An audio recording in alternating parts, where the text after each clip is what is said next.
right, it is officially 5:30. We'll call the October 23rd meeting of the Zoning Board of Adjustment to order, and I'll start with some introductions just so everybody knows who we are. Staff, I have Aiden up here, Joella at the computer, and John, right? Yep. Thank you. Sorry. And Becky over there at the other computer. Board members, we've got Garrett, Justin, Lexi, Mike, and myself. I'm Stephen Coe. So, all right. Should we get going on special use permit 2518? Okay. Does staff have a report? Thank you, Mr. Chair. Yes, we do. The first staff report is special use 2518, and it's pertaining to 608 West Galena Street. The applicant is Wolf and Bear LLC, and the representative is Paul Durham. He is the property manager. The proposal is to locate a short-term rental in an existing residence. Per Section 1738-180, special uses allowed in the Butte-Silver Municipal Code. The property in question is legally addressed as 608 West Galena Street. Here you can see the zoning placement in purple. This is in an R3 zoning district or a multifamily zone. Here's some photos. To the left or to the right is the structure prior to the individuals doing some modifications, and then to the left is what it looks like at present. Again, here's an overhead view of some of the surrounding area, mostly multifamily and single-family residents. Views looking to the east from the bottom of the street of Galena, and then views looking down West Galena to the west. The location and character of the property and surrounding buildings. Again, this is located in the R3 or multifamily residence, and it is surrounded by multi and single family dwellings. The use conforms to objectives of the comprehensive plan and purpose of the ordinance. The comprehensive plan for this particular location is the economic driver, and it represents a traditional urban neighborhood with a predominance of single-family attached and detached residential units. It limited neighborhood commercial in the form of corner markets, coffee shops, cafes. They're located within the Butte Historic District and are defined by the character and quality of architectural found at the turn of the century. Future development, per the comprehensive plan, in this place type is envisioned to include mixed uses, infill development, including vertically integrated uses, pocket parks, greenway connectors, trailheads, as well as duplexes, triplexes, townhomes, condominiums, and apartments. This area mostly consists of single-family and multifamily housing. The proposed short-term rentals operating within an existing multifamily residence aligns with the future land use goals by introducing low-impact lodging into an area intended for diverse mixed growth. Planning staff does believe that the proposal is consistent with the intent of the zoning ordinance to allow for reasonable and compatible use of the property. The proposed use will not adversely affect nearby properties or their occupants. When considering the low-impact commercial nature of the proposal, planning staff believe it would have minimal impact on adjacent properties and property owners. That the proposed use will not adversely change the use of the property in question. The established character of the existing neighborhood would not appear to be impacted by this proposal.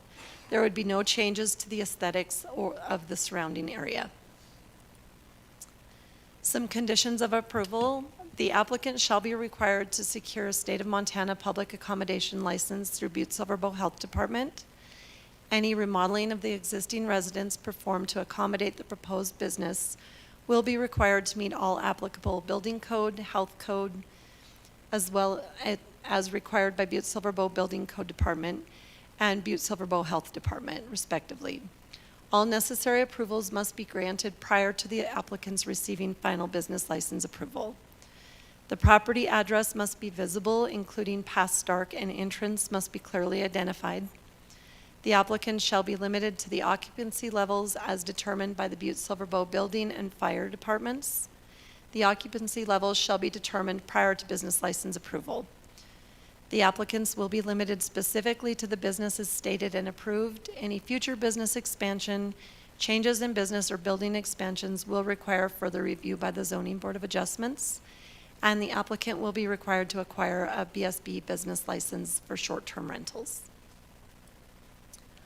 In conclusion, based on the information provided in the application, staff's analysis of the review criteria, and any public opinion as it relates to the criteria, the board must determine if the applicant has presented evidence to the satisfaction of the board that said undue detriment will not result from the granting of a special use permit for a short-term rental.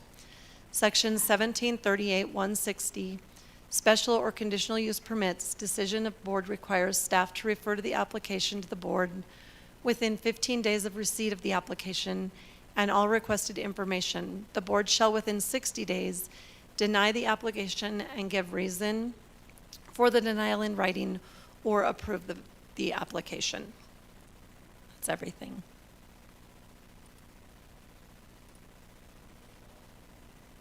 Turn my mic. Thank you, Joella. Does the board members have any questions for staff on this one? Okay. Next, we have the applicant here, or a representative.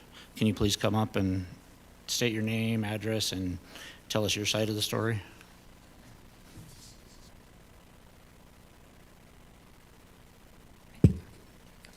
Yeah, my name's Paul Durham. I'm a member of the LLC and the project manager of the building at 608 West Galena. We bought the building maybe 5 years ago. All the units were furnished, and the prior owner was renting to travel nurses, and we continued that. And so we rent to nurses at St. James and the State Medical Institution, and that's a good business. We like that business. We basically poured all of our profit back into the building. Really love this building and want to keep it updated. But travel nurses work on 13-week contracts. Sometimes they extend them, and sometimes there's gaps in between those 13-week contracts where the building is empty. I'm not interested in being in the Airbnb business, but it would be really great to be able to rent the apartments out for those gaps between the nursing contracts. So that's why I'm here. Thank you. I have one question. There are conditions listed. Are you okay with the conditions that were listed? Yes. Okay. Yeah, no problem. Does any of the board members have questions? All right. Okay. That's all for you right now. Thank you very much. Board have any discussion on this topic? All right, then let's vote on it. Aiden, what am I missing? Say it louder. Oh, gosh, yeah. Are there any proponents to this special use permit 2518? If you'd like to say anything. All right, seeing none, any opponents to this? All right, perfect. Thank you. Thanks for reminding me. It's been a minute. All right, now we can vote. Mr. Chairman, can I make a motion? Yes, thank you. I'm totally screwing up today. Thank you. Mr. Chairman, members of the board, I would make a motion to approve special use permit 25-000018 with the conditions of approval as outlined by staff. All right, thank you guys for keeping me on track. I apologize. Now, all in favor or opposed indicate on your voting form.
right, and item special use permit 2518, all votes are for the motion. Motion passes. So, good luck. Did I miss anything? Do I need to say anything else? You'll get a letter from the staff here shortly. Okay, thanks.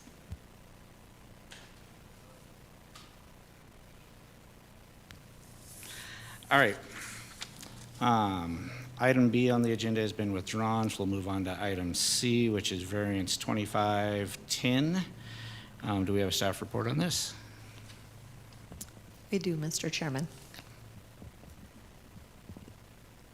The next staff report is variance 25-10, and it's for 290 Holland Street. It's the Les Schwab Tire Building, the South Montana. This variance application, the applicant is SFP-C Limited Partnership, and the agents are Artis Cox or Daryl Cox with Carlson Sign. This proposal is to increase an existing wall sign from 47 square feet to 83.5 square feet on the north facade of the newly constructed building in a commercial and light industrial zoning district. Per current code, wall signage on building elevations that do not contain a main entrance are limited to approximately 20 square feet. Some background on this.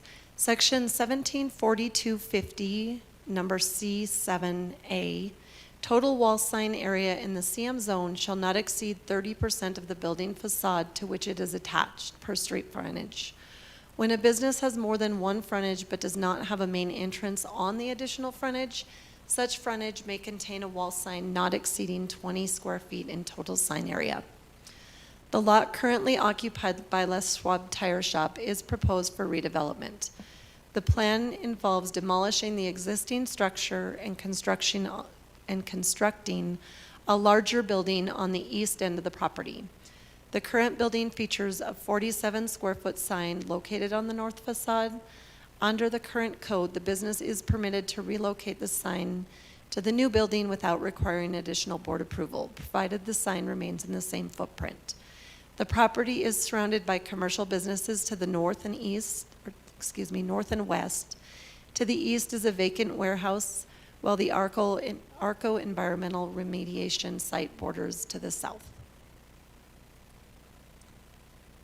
This is a view of our zones that are in this district. Outlined in the dark purple here is where the building is currently at. C2 is just to the north. M1 and C2 are also to the west. This is a photo of the proposed sign that would go on the north facade off of Holland Avenue. Here is a site plan for the signage that they're proposing. I don't know how well you can see it. On the west side in the green are the two, would be for the entrance and one of the main entrances. There's two signs there. On the east side, there's one 83.5 square foot sign, and then here to the north would be your other 83.5 square foot sign. This is a photo of what the north facade here would look like from another location that they have.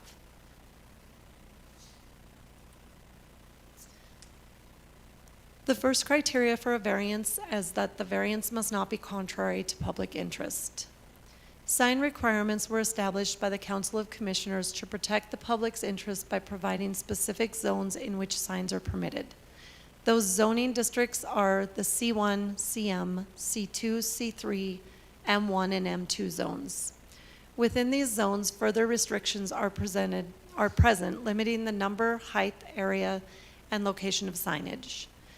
Sign specifications have been established to prevent the proliferation of signs within the community, eliminate the potential for signs to have a negative impact on residential property owners, preserve and guarantee aesthetic values, and protect the natural environment. Potential negative impacts could include lighting glare, obstruction of scenic view, and increased visibility of commercial uses within residential zones. The proposed wall sign is intended to improve legibility and wayfinding for customers approaching from multiple directions, reducing driver distraction and enhancing safety. There is currently a permitted and approved 47 square foot wall sign on the north facade of the existing building, and the applicant is asking to increase the size of the sign by 36.5 square feet and place it on the newly constructed building. The proposed signage is consistent with the intent of the zoning ordinance and would not create a nuisance to nearby property owners. The proposed sign does not deviate from what is reasonably acceptable in a commercial zoned area, and the sign is modest in size, especially when compared to the area of signage that could be permitted for the project. This proposal would minimize the proliferation of signage, maintain visual clarity, and the preservation of Butte's natural beauty while reflecting consideration for the residents in the vicinity. The addition of one 83.5 square foot wall sign on the north facade of the building located in the commercial zoning district would not be contrary to public interest. The proposed signage placement and size minimize visual impact on nearby residential areas while supporting effective visibility and wayfinding. An existing 47 square foot sign on the north facade was previously permitted, and the proposed increase in signage area remains consistent with the intent of the zoning ordinance. As such, the request aligns with the goals of maintaining public welfare. Second criteria for variance is that literal enforcement of the provisions of the title will result in unnecessary hardship. Unnecessary hardship, as defined by Montana State Supreme Court, must result from a condition unique to the property, such as peculiar property, shape, topographical feature, or geological traits. This quality must preclude the applicant's ability to place a structure on the property in compliance with the zoning ordinance, and the hardship may not result from a condition created by the applicant themselves. This parcel does present unique physical and locational characteristics that justify consideration for a variance. The parcel is located on a corner lot, requiring compliance with vision clearance triangle standards, and this further reduces the available space for sign placement and visibility from public right-of-ways. The property is also bordered by 3 thoroughfares, South Montana, Holland Street, and South Dakota, creating a visible yet complex orientation. This multi-frontage configuration makes it challenging to position signage that effectively communicates to all approaching traffic while remaining compliant with standard sign regulations. These conditions are specific to this property and are not self-imposed by the applicant. These present constraints impacting compliance with the standard signage regulations, and the signage proposed avoids compromising the business visibility and function. Planning staff find that the subject parcel's configuration, specifically its corner location, 3-street frontage, vision clearance constraints, and redevelopment across 2 tax lots, creates unique physical conditions. These conditions limit the applicant's ability to comply with standard signage regulations without sacrificing necessary visibility for business identification and safe customer wayfinding. Therefore, the request variance meets the legal standard for unnecessary hardship under criteria B. The final criteria for a variance is the spirit of the ordinance, of the zoning ordinance shall be observed and substantial justice done. Signs are regulated according to zone. The placement and physical dimensions are regulated primarily by length of street frontage and zoning districts, according to Butte-Silver Municipal Code 1740-201. The sign regulations intend to coordinate type, placement, and physical dimension of signs within the different land zones, to recognize the commercial communication requirements of all sectors of the business community, to encourage the innovative use of design, to mitigate the impacts of commercial signs on Butte's surrounding natural scenic beauty, and to allow for special circumstances and to guarantee equal treatment under the law through accurate record keeping and consistent enforcement. These shall be accomplished by regulations of the display, erection, use, and maintenance of signs. In this case, the applicant's proposal of one 83.5 square foot wall sign on the north facade of the building, replacing a previously approved 47 square foot sign, While the current zoning code allows for up to 20 square feet of wall signage on the building facades without a primary entrance, the proposed sign responds to the unique visibility needs of a corner parcel with the 3 street frontages.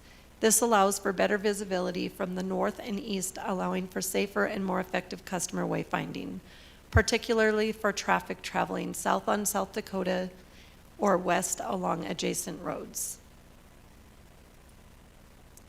The spirit of the ordinance shall be observed and substantial justice done.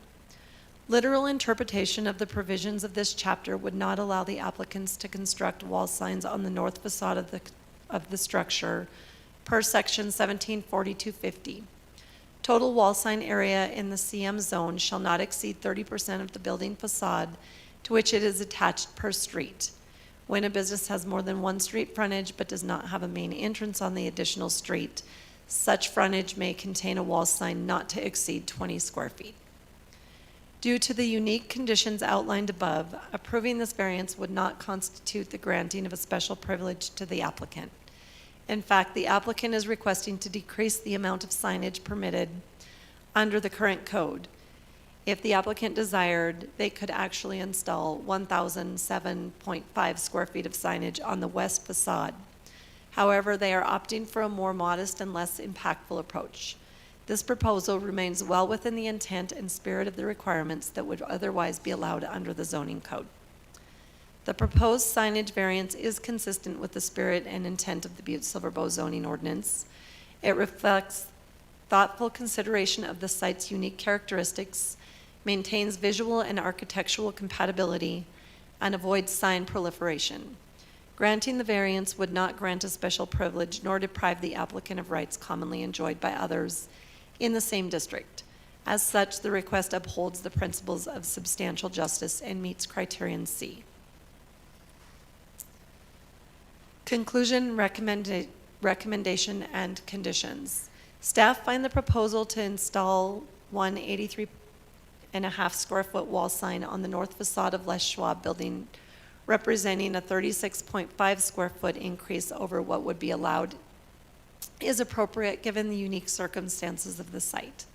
This request is consistent with the spirit and intent of the zoning ordinance, and it represents a reasonable signage solution that balances visibility for the business with consideration for surrounding land use. Additionally, the proposed signage is unlikely to be contrary to public interest, as it minimizes visual impact on nearby residential areas while supporting effective visibility and wayfinding along major commercial thoroughfares, and retains moderation in signage square footage relative to what could otherwise be permitted outright. Recommendation would be to approve the variance application based on written findings of fact as described in the staff report. Alternatives would be to deny the application based on findings of noncompliance or continue public hearings on the application with specific direction to staff or the applicant to supply additional information.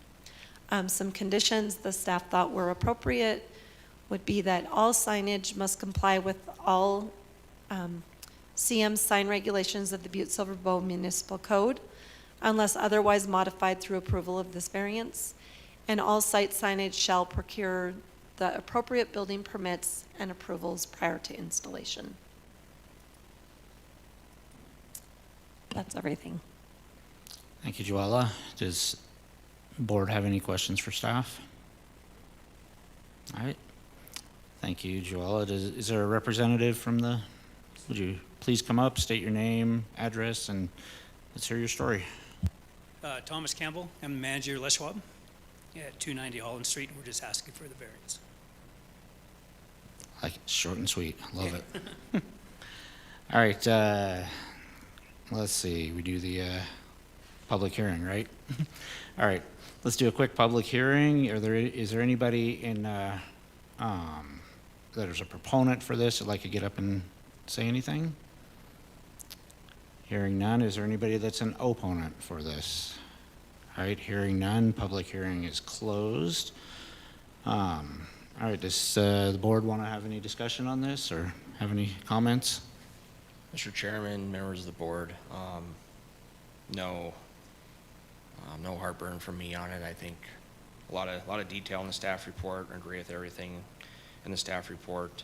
And if the conditions of approval are acceptable to the applicant, I have no problem with it. Yeah, I agree. It's no different than ones we've done recently, so it seems very reasonable. With that, I'd entertain a motion on variance 2510. All right, we have a motion and a second. Please use your form to vote.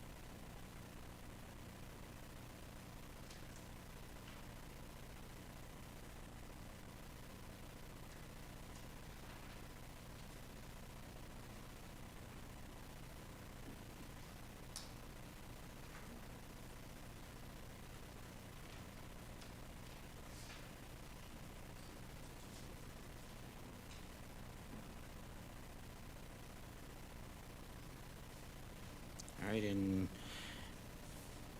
issue variance 2510, all votes are for the motion is passed. You'll receive a letter from staff shortly. Thank you. All right, moving on. Our final thing on the docket today is special use 2516. I'd like to break a little bit from our normal list and just make sure that there's a representative from the applicant that's here, or the applicant. Okay. I also want to ask a question that Mike McEwen is going to excuse himself from this from a conflict. So there's 4 members here to pass this. They'll have to have all 4 yay votes. You have the option because of that to hold till we have more board members available. So that, would you like to proceed tonight? Let's please proceed. Okay, thank you. All right, and with that, Aiden, do you have a staff report for us? Yes, Mr. Chairman, we do. All right, so special use 25-16. The location is 304 East Broadway Street. The applicant is Montana Knapp. The proposal, the applicant seeks approval to locate an indoor-outdoor special event venue space in an existing structure located in the R2 two-family residential zoning district per the requirements of section 1738-180, special use permit, uses allowed in the Butte-Silver Municipal Code. Staff findings. The special use process provides for review of public input, a measure of the potential impact of the proposed use on the surrounding neighborhood, and compatibility of the proposed use with the adjoining neighborhood. A variety of entertainment venues, including art galleries, museums, stadiums, coliseums, and drive-in theaters, are permitted by special use in any zone.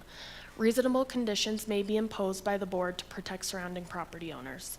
To provide the board with information about the proposed special use, the applicant and planning staff have responded to the established 20 questions. Here is an aerial view of our zoning map of the location. In the red square is 304 East Broadway Street. The applicant also owns the lots outlined in yellow. You can see there is the R2 zone, and adjoining there is a C2 zone. These are historical archive photos of what the building used to look like, as well as the inventory record. You can see it was built in 1899, originally used as a store and a residence. Here's what the building looks like today.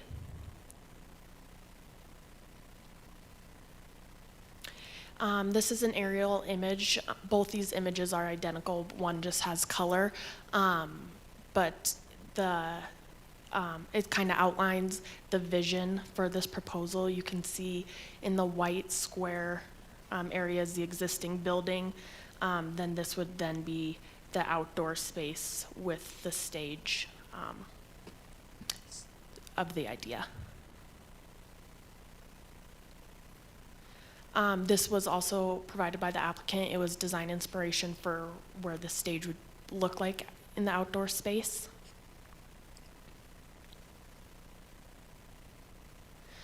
Location and character of the property and surrounding buildings. The property in question is located in the R2 two-family residential zone and was constructed in 1899, originally utilized as a store and residence. A residential unit is located on the second floor. The main floor will feature a commercial space if granted through this proposal. The property is located in a mixed-use neighborhood consisting of both residential and commercial uses.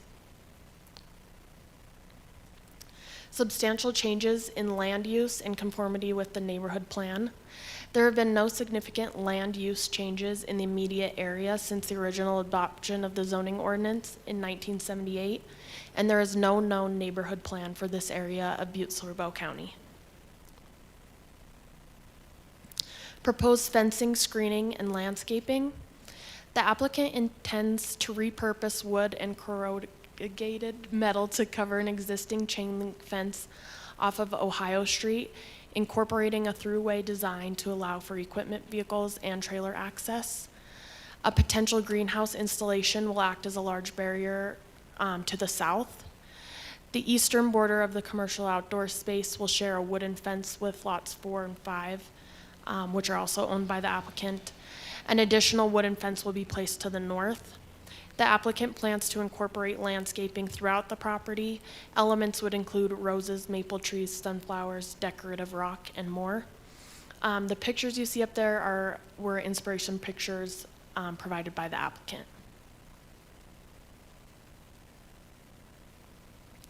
Proposed vehicle access, circulation, and parking. Parking options appear to be sufficient for the proposed use. On-street parking is the primary option in the area and had been utilized in the past when the location had active commercial operations. There are no specified handicap parking options in the area. There is a step into the commercial building area which could pose a possible accessibility issue. However, the sidewalk does appear to be handicap accessible. All potential nuisances. Potential nuisances associated with this proposal would be increased traffic and increased outdoor noise during hours of operations. Specific conditions may be implemented to help mitigate potential nuisances to nearby property owners. Planning staff suggests outdoor events start no earlier than 9 a.m. and go no later than 10 p.m., and indoor events start no earlier than 8 a.m. and go no later than midnight. Another option could include an allotted decibel limit for outdoor events that the board sees fit for the area. Being that there are existing commercial operations in the area, the property in question has historically been commercial in nature, traffic should not exceed what is typically expected for the area. The use conforms to the objectives of the comprehensive plan. The property in question is within the uptown edge place type of the comprehensive plan. This place type serves as a transitional area immediately surrounding the uptown core place type. It is intended to serve a wide variety of both commercial and multifamily residential uses, but at a scale less intense than the core itself. The proposed use will not adversely affect nearby properties or their occupants. Being that the property in question is located in a mixed-use neighborhood with both a commercial and residential presence, the impact should not adversely affect nearby property owners beyond what is expected of the area. Hours of operation and noise control conditions implemented by the board could assist in mitigating neighboring concerns.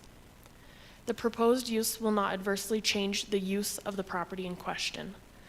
The property in question has historically been utilized as both a residential and commercial space. The proposal will not change the use of the property in question. The second floor will remain a residence, while the street level and surrounding yard will contain commercial activities. In the past, the structure was home to a store, the Ippity Bop, and most recently, the Broadway Cafe. These are some commercial space renovation pictures that were supplied by the applicant. And then these were additional pictures of the residence on the second floor provided.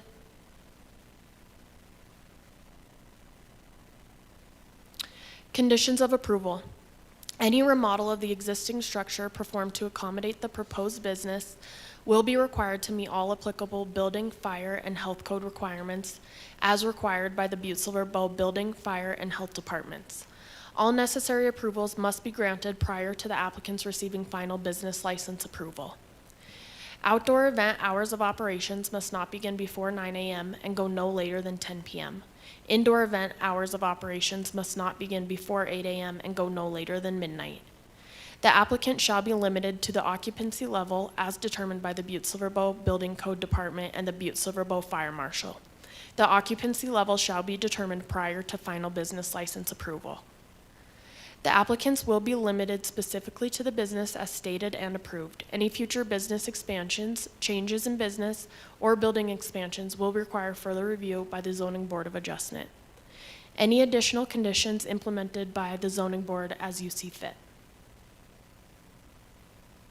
In conclusion, based on the information provided in the application, staff's analysis of the review criteria, and any public opinion as it relates to the criteria, the board must determine if the applicant has presented evidence to the satisfaction of the board that said undue detriment will not result from the granting of this special use permit.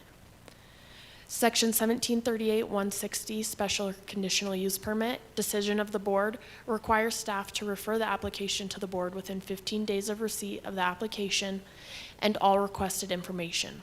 The board shall within 60 days deny the application and give reason for the denial in writing to the applicants, or approve the application and the zoning officer shall issue a zoning compliance permit with conditions specified thereon.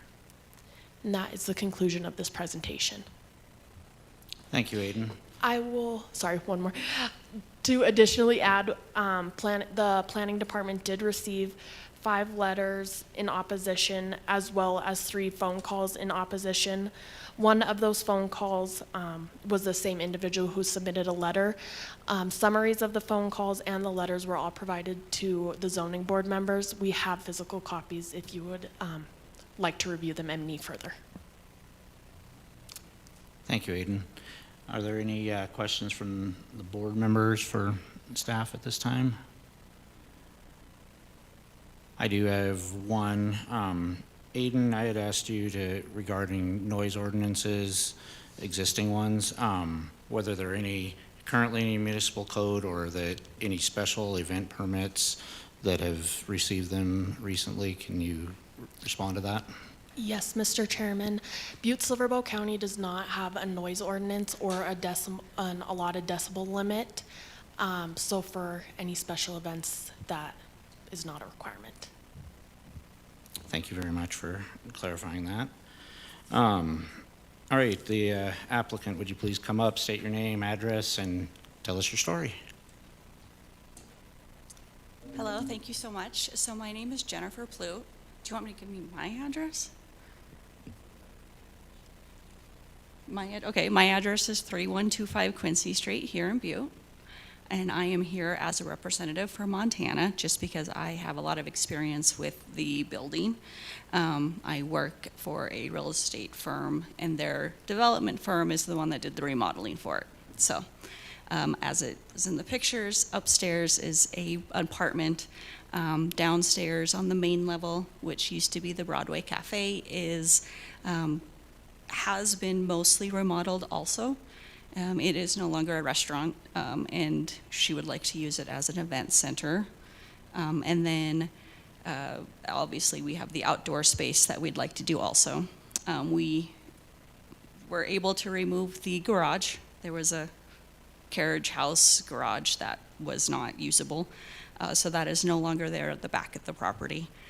All in all, she has spent probably 3 years and a lot of dollars to completely remodel and bring the property up to date and try to keep as much as the character as possible. which, has the original hardwood floors still in the cafe, exposed brick, which is really neat. And then the outside, I don't know if anybody ever ate there, but how it had that patio that was enclosed. So that has all new windows, all new flooring, new roof, and you can actually use it now. So it's a really great space. Any Thank you. questions? Yeah, does the board have any questions of the applicant at this time?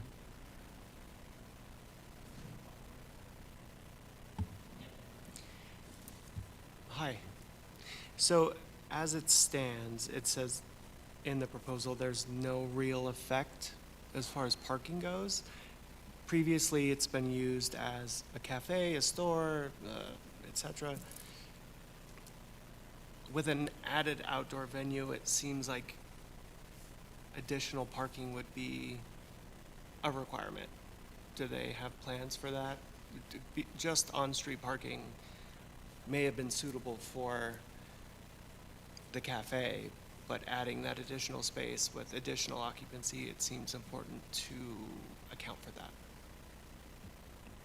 So it's still just the off-street parking, but to give a little bit of an area view of what this part of Broadway looks like. Obviously, there's the cafe, the vacant lot, and then right next to it is a single-family property that they're still in the process of building. I'm assuming they're going to move into it at one point. Then it's vacant lot. Across the street from that vacant lot is storage. It has a new owner. I think they just changed the name. The corner there is the Helsinki. And then if you're heading west, there is that garage. It's another vacant lot. And then the Broadway garage, which recently just sold. I'm not sure what that guy has his plans with it. Across the street from that is that park. Lexington Gardens, thank you. And so while there isn't a lot in front of the building, there's definitely a lot up and down that street that is not used. It certainly wouldn't be used during an event. And it makes it very easy to accommodate vehicles.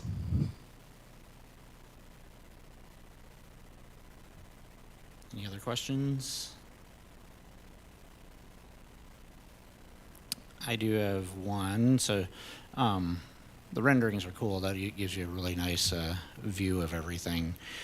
Do you have a feel for an outdoor event, how many people might be expected at this? I know the fire department will have to make the ultimate decision on how many people can be there, and that hasn't happened yet. But do you have a feel for what your target is? So as you could kind of see in the picture that was provided of what the stage is going to look like, it is not a very big stage. And the plan is mostly, grass seating. It is, of course, on a bit of a slope, so it does work very nicely for that type of a feel. As far as the people goes, it would really depend on how much we're allowed to have in a space like that, but I can say that it is not a big space.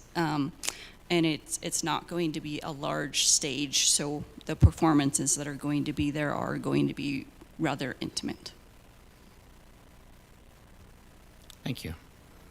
Any other questions from board members? All right. Thank you. Thank you, guys. I appreciate it. Mm-hmm. All right. Now we move on to the public hearing, correct? Okay.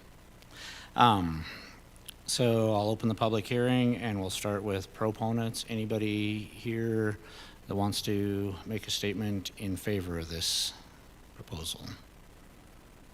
All right. Second is opponents. Anybody here that wants to make a statement as an opposition to this? Okay. Come on up. You know the drill. Say your name, address, and try to keep it less than 3 minutes. What's that? Yeah, but we're not public hearing.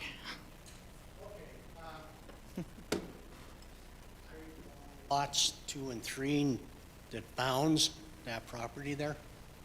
And I sent you guys a 4-letter, four-page opposition letter, which I hope you have read. I don't know if you have it or not. But, and at 328 East Broadway, I have been resident there since last year. I've been living in the place since last November. I'm currently living in the place. We poured concrete today for a patio, so we are under construction.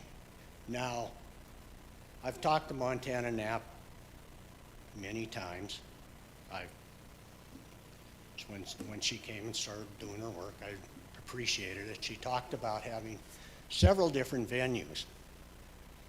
I didn't really think too much about it because I had assumed that she was going to be like Ippity Bops or the Broadway Cafe and have it inside the building. I'm fine with that. After consideration all last weekend, I am not happy with an outdoor venue. You know, like I stated in the 4 pages I gave you guys, if she's going to have Greek tragedies on her amphitheater, I wouldn't mind that. I'm kind of into the classics myself. If she's going to have 30-something bands playing till 10 o'clock at night, I'm kind of not really favorable about that. The major problem I have, and there's a lot of background to it, and somewhere in your staff report it mentions having things like maybe a daycare center. That's in there. I don't know if it was a mistake being in there, but it is in there if you look. I lived 30 years down on Princeton Street. Shelley Fisher moved in about 10 years before I left there with 3 houses as daycare centers. Never really bothered me. I'd leave for work before 7 in the morning and come back at 6 at night. Not a problem. Then I was retired. MSC is who I worked for. They disappeared. I was retired. So I spent 3 years down there as hanging out during the daytime. I went nuts because there was loud noise all day. I'm opposed to hearing loud noises. In my summary, I say I oppose 2 things. The first 2 are I don't want to hear music next door, outside, next to my house, which is only, 30 feet from where the amphitheater is proposed to be. And, there's another large thing I need to address, but first of all, I want you guys to know that I'm 75 years old in 3 months.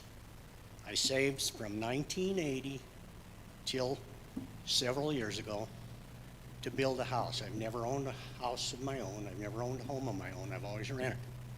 I took a long time with my youngest brother to find a place uptown so I'd get a good view. I don't want that view occluded, and I don't want to be listening to noise several days a week until 10 o'clock at night. Secondly, and this is my major consideration. We're over 3 minutes, so please wrap it up. Okay, they're proposing building a 16-foot by 80-foot building on my boundary line. It's said in the staff report that it's a single-family home, and it is not. If you look at your pictures on page 27 and 59, this single-family home is a basement garage, a first floor, and then a party deck on top of the roof. If that's not an Airbnb design, I don't know what it is. That party deck will be about 5 feet above the 2 bedrooms that I have on the west side of my house. Now, if it goes into business as an Airbnb, what's going to happen during the folk festival? It's going to have people up on that deck all hours of the night. And you know what I hate more than anything else is smelling marijuana smoke. Just perturbs me greatly. So guess what's going to be wafting into my bedroom windows during the night? Now, you might think that this isn't real. Pat and I are there during the folk festival. There are people parking on Bob Beatty's 5 lots next to us. Every parking place on the street is occupied, and If you drive out of your parking place, it's gone. I don't want that happening. You know, like I said, I've spent well over $350,000 building a home for me in my old age. Don't look that old, but what the hell. Anyhow, And, you guys have my opposition letter, yep, we did. and I hope you read it, but I'm not up for this stuff. Plus, I don't know if this is the venue for talking about building a house on my boundary line. I don't think it is. I had to do all the setbacks to build a place that I started in 2020. And yeah, I'm still working on it. I'll be working on it for the rest of my life probably, but I'm living in it. I think I've said enough for today. I hope you consider that. Thank you, Appreciate it. appreciate your comments. Talk to you later. Oh, Steve Kuyava, it's Kujawa, and it's 328 East Broadway. Plus, if you do this, I want resident parking only signs there, and I don't want any angle parking, because we figured out that that doesn't work in that neighborhood. Thank you. Anybody else that would like to speak in opposition? Come on up. State your name. Again, try to keep it under 3 minutes. Well, I don't speak too good in public, so mine will probably be way under 3 minutes. But I'm like Steve, I'm against it. I live at 331 East Broadway. My name is Patrick Peck. I've lived there for over 40 years. We've put up with a lot of stuff in that neighborhood, from Evel Knievel days to the folk festivals, big parties at the Helsinki. We've actually had people standing on top of our vehicles at these parties, at these get-togethers. So I am dead set against it. And the noise is, I'm sure you wouldn't want 10 hours of noise outside your bedroom window, would you? I don't think any of you guys would. So think of that when you're going to vote on this. As far as parking, that street, I heard something about angle parking. You can't do it. Come wintertime, they plow the snow into the middle of the street. Then you can't, if there's cars angle parked, you can't get down the street. So there's a lot of things that just, I don't know. I'm against it. That's all I can say, and that's it. I told you I wasn't very long at this. But before you guys vote, think about if it was going into your neighborhood 50 feet away, and think what you would think about it. That's all I've got to say. Thank you. Thank you for your comments. All right, anybody else would like to speak in opposition?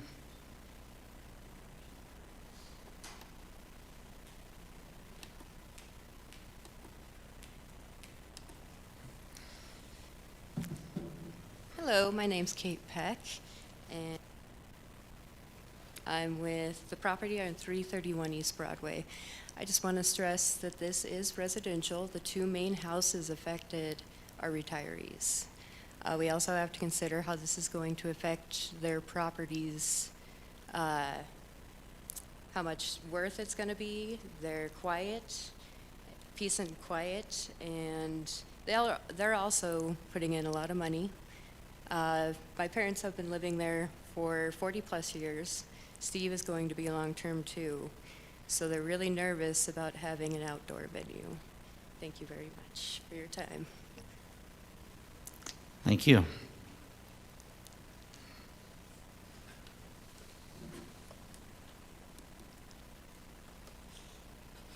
Hi, everybody. I'm Josh Peck, resident of 50 Chula Avenue, Butte, Montana. Stand in opposition. I am very excited. It's awesome to see progress happening in Butte. It's awesome to see new things, new venues. I think once we established ourselves as the festival city 15 years ago, we really opened up a new chicken and the egg experience with allowing people to enjoy Butte and see what fun it is. And then we created a community where you want to have nice views and you want to have nice neighborhoods, but you also want to have nice parties and nice events. I spent 10 years associated with the Evel Knievel days, where we did have a stage in that lot at one point for a year, and then we also had the bike jumps there. I spent 15 years with the Folk Festival, as you might recall, during the National. We had 2 years where we had stages in that particular area, as well as a horse arena the second year of the National. If anybody doesn't remember that, I still have nightmares. But we have, it is a great neighborhood, and it is a neighborhood where I'm really excited to see all the renovation going into a 1999 building. I think that's very incredible. It's very exciting. And I do think that an outdoor venue at this point in time probably isn't the best use. Just considering the fact that Butte-Silver Bow, we get about 3 months of weather where you can have outdoor events. And you're cramming a lot in. You're cramming music on Main, you're cramming events down at Mackenzie River Pizza, you're cramming events out at the Rocker Center, you're cramming events at the Mountain Con and the Gardens, up at the Original. We have a lot of things going on, and it's exciting to capitalize on that. Plus, down the street at the Helsinki has a lot of their own outdoor events. They've done a great job building that up. You know, we talked about parking in the staff report, and that's probably the main area. I mentioned in my letter several things, noise ordinance being the main one. I do think Butte-Silver Bow needs a noise ordinance before we see more residential properties, residential zoned areas start to see outdoor music venues pop up in them. We really do need to do that, and that's something that the residents of the original area have been asking for a long time. The parking is an issue. The night my daughter was born in 2008, it was wrapping up Evel Knievel days, and my parents couldn't even leave their house to come to the hospital to see my daughter because they were surrounded by cars and trapped in their own house at 2 in the morning. And that happens. You have an event, you have music until 10 p.m., people stay and party. We all do it, we've all done it. So I do stand in opposition. I think it's a great idea. I highly commend Montana and Jennifer Plute and everyone who's putting effort into this. I think it's fantastic to see new things happening for Butte, and I strongly am in favor of new things happening. I just think that this proposal needs some more thought, and I think it might be the wrong place. And I know it's just a few residents, but they're residents who've dedicated a lot, done a lot for the community, and put up a lot for a lot of years with very little complaint. So thank you for listening, and you guys have a great evening. Thank you. Is there anybody else that would like to speak in opposition? All right. Hearing none, let me get this thing shut off. I believe the applicant has an opportunity to respond. Is that correct, staff? Okay. Ms. Plute, would you like to respond to any of the comments that have been made? First off, I just want to say thank you guys so much for your feedback and for your comments. Do appreciate it. It sounded like the main issue was a noise ordinance, and I completely agree. Butte needs a noise ordinance. I think everybody from, June 30th to July 5th would like that. You know, if you want to give restrictions, you can see on there, I believe it was 10 p.m. You know, I do feel that that is necessary. If you want to do further restrictions, we can certainly discuss that and see if it's something that we could maybe come to an agreement with. And as far as parking goes, I didn't have an answer to your question. I will say this: it is not the Folk Festival. It is not Evel Knievel Days. That is not the plan for this. Parking is definitely an issue in Uptown Butte, and especially when there are festivals that are going on. You have to remember that the streets are not going to be closed, so some of these streets that are utilized, especially during some of these events, are not necessarily, you know, you can still park at the parking garage and walk up if you wanted to, grab a bite to eat, walk up to the event center, walk back to your vehicle. Streets are not going to be blocked off or anything along those lines. So I do think it makes it a little bit more accessible for people to find parking without having to deal with getting out of your driveway at 2 a.m. so you can go up to the hospital, because it is not that type of a situation whatsoever. That's all I really have, sorry. Thank you again. No need to apologize, thank you. All right, with that, the public hearing is closed, correct? Thanks. All right, board members, would we like to have so I guess before we do that, I'd like to ask the board members, we have up to 60 days to act on this. Do we want to consider making a motion tonight at some point, or do we want to wait and answer that question after discussion?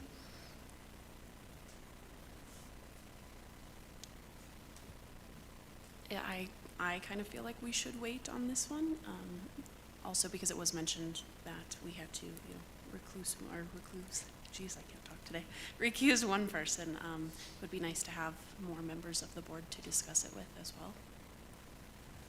Mr. Chairman, I would probably tend to agree. I think my biggest question, how it relates to noise and parking is, I guess, size of the venue, how many would be in attendance. I just don't have a good feel if this is 50 people, 100 people, 500, 1,000. I agree it's not Evil Knievel Days or the Folk Festival, but I don't know what the fire code would allow for a venue like this.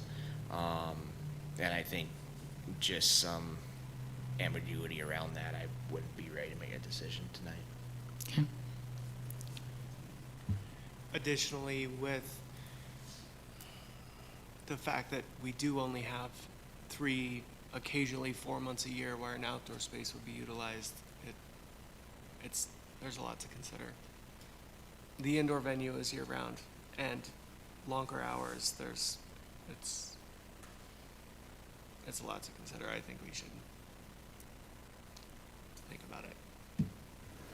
All right, so it sounds like the board is in favor of waiting. I'm looking to staff.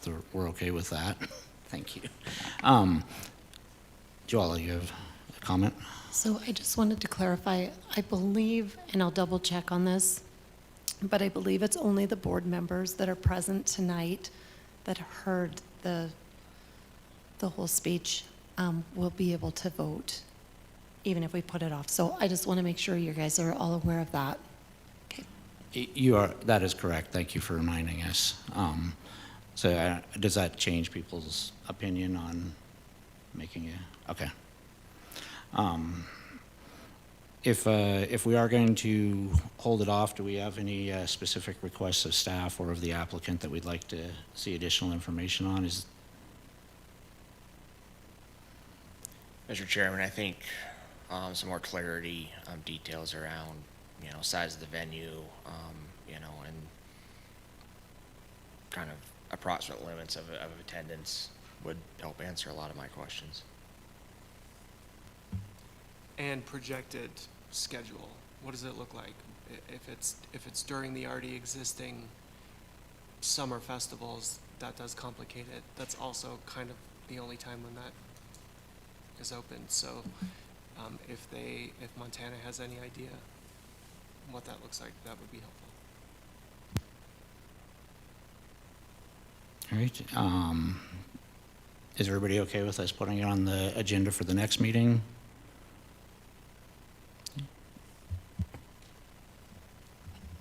Thank you, Mr. Chairman.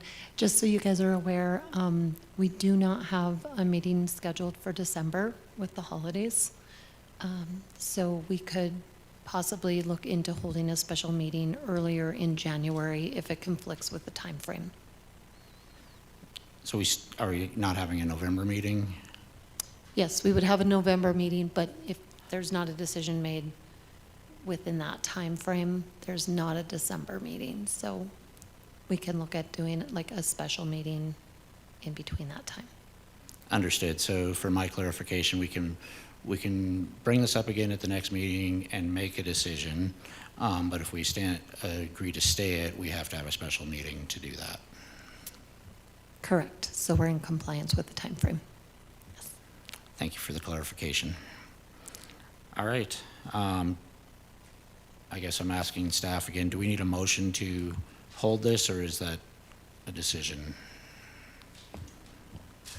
I believe that's your decision, and Okay. that's part of the I think requirements. I think it's appropriate to have a motion if we want to stay this and revisit it at the next meeting. So. Mr. Chairman, I'd make a motion to, stay this and revisit at the next regularly scheduled zoning board meeting. We have a motion and a second. Since we don't really have a form for this one, I'll ask for a verbal vote. Is that appropriate? Yes, thank you, Mr. Chairman. Just one other thing. If with the motion, you can determine what documentation you would like the applicant to provide the staff so that we can bring that to the next meeting. Okay. Would you like to amend your motion? Yeah, I would amend the motion, the applicant to bring, more details on projected number of attendees, as well as, you know, a tentative schedule, more details about how you'd like to, operate the facility, you know, outside the, you know, the fire marshal's decision on attendance. All right, do you accept that as a second? Can I also add, can we, can she provide what will be the, what they'll do for outdoor bathrooms as well? You accept that amendment? Yeah, I accept. Okay. All right. All right, so we have a motion and a second on the floor with amendments to stay this till the next meeting, requesting staff staff and the applicant to provide information on you know, how many people at the venue we think we're going to have, maybe an idea of what a schedule would look like, as well as accommodations for outdoor bathrooms. So, did I capture everything? Okay. I guess with that, all in favor signify by saying aye. Aye. Aye. Aye. And aye. Opposed. Nobody left, so indicate by saying the same thing. Thanks. All right. Ms. Plude, maybe just a suggestion. Can you talk with the fire chief? They'll give you, I know they won't make a decision until you have this approved, but maybe get an idea what they think that would be. I don't know if you've had a conversation with them or not yet. Yeah, I think that might be your best venue to get an answer to that question. Okay. And with that, I don't think there's anything else on the